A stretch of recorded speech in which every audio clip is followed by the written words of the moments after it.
I need to give thanks to my Creator for the gift of life, to my parents who emigrated during World War I from Russia to America.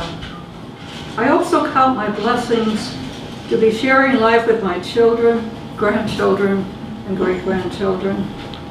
And last but not least is the great gift of all of you who have helped sustain me and the quality of my life. I recognize the gifts I have received from you, and thank you have honored me in this way. How does one live for 99 years? I don't know the answer. It's one of life's mysteries. For me, the singular most important component to long living is what I call my wellness team. I believe it takes a village to raise a child. The same is true to sustain and support an elder.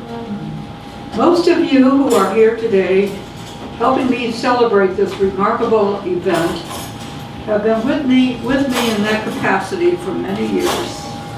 This celebration is to honor each of you for the part you have played helping me reach this wondrous birthday. We have laughed and cried together. We have traveled together. We have talked on the phone, exchanged texts. One of you taught me how to use WhatsApp. We explored and enjoyed the local and not so local restaurants. Each of you came into my life offering friendship, companionship, and support. You invited me on trips to the opera.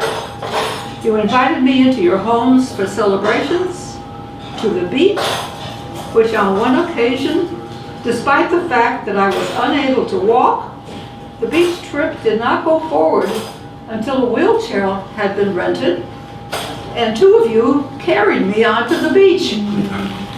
One of you agreed to tutor me and guide me for a year to achieve a bat mitzvah. One of you took me for a memorable boat ride on Lake Tahoe. One of you volunteered to pick up and deliver my groceries during the COVID epidemic, and has continued to do so to this day. The frequent outings to Descanso Gardens, one of you has provided, and the weekly walks and dinner with another one of you have helped to sustain me. These are only a few of the ways my wellness team has behaved. For much of the past year, driving my car seemed so risky. I curtailed long-distance driving, getting behind the wheel only for local needs. Again, you were there. When I mentioned the possibility of a party, the team enthusiastically responded. Family and friends rallied and helped as I planned this party. To thank you and acknowledge 99 years of my life. From the bottom of my heart, I thank you. A restrictive change. There came a time early in my 90s when my mind and body no longer complemented each other. Until that happened, I had enjoyed going wherever I wanted, whenever I wanted. With my mind in charge, my body would cooperate. Life was more or less predictable. And that came to an abrupt halt as my body was unable to keep up. The strength and vitality I had enjoyed diminished, causing a major shift in my ability to do all the things I had been doing. Rest periods became more frequent, activities declined. It was a radical change, a major adjustment. Getting to advanced age is one part of the aging equation. The other part is getting there with a quality of life. A few choice words I try to practice each day that contribute to the quality of my life are as follows. A positive attitude. Attitude is either an ordeal or an opportunity. An Abraham Lincoln quote seems to say it all. Most people are as happy as they make their minds up to be. A person's attitude about oldness doesn't just affect how they feel about being old, it affects their health, how they spend their time, and how long they live. Beliefs about aging are self-fulfilling prophecies. Our health and well-being in old age often become what we imagine they will be, whether what we imagine is good or bad. Biology matters, but it is only one part of a far more complex equation that includes attitude, behaviors, relationships, and culture. Enjoying endorphins. Endorphins are the feel-good chemicals for well-being. The definition in the Cambridge English Dictionary identifies them as a chemical naturally released in the brain to reduce pain. Large amounts can make you feel relaxed or full of energy. They are naturally produced during pleasurable activities like partying, exercise, sex, and laughing. They are also triggered just by moving, jogging, or going for a brisk walk, gazing at a sunset, or a loved one who activates them. Practicing the concept of enough as it pertains to eating, not too much. Best to eat only until you're satisfied, not until full. Drinking alcohol, less is better.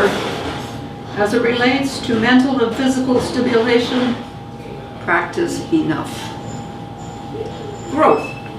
I try to expand my intellectual horizon, learn new things, develop new skills, read books, take classes, inquire about topics of interest.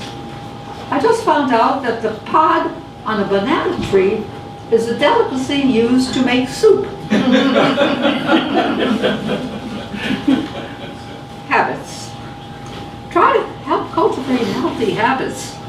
Once well established, they automatically guide daily routine, such as health maintenance, exercise, social interaction, and other functional needs. Work to eliminate destructive habits, gradually reducing and no longer using them. Purpose. Why am I still here? Who and how can I help to make this a better world?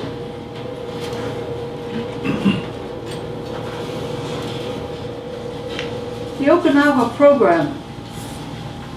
What's the Okinawa Program? It's a book about some of the world's longest lived people in the blue zone on Okinawa in Japan. It became a guideline for me as I navigated in my 90s. Finding very little information pertaining to the care and feeding of nonagenarians, this book was of great help. An ancient Okinawa proverb states, at 70, you are but a child. At 80, you are merely a youth. And at 90, if the ancestors invite you into heaven, ask them to wait until you are 100, and then you might consider it.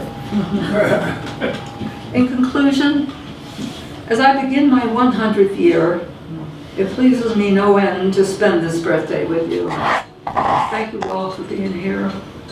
And special thanks to all of you who gave your time, talent, and energy to ensure the success of this event. My thanks also to the Bistro's staff for their efforts on our behalf. God bless.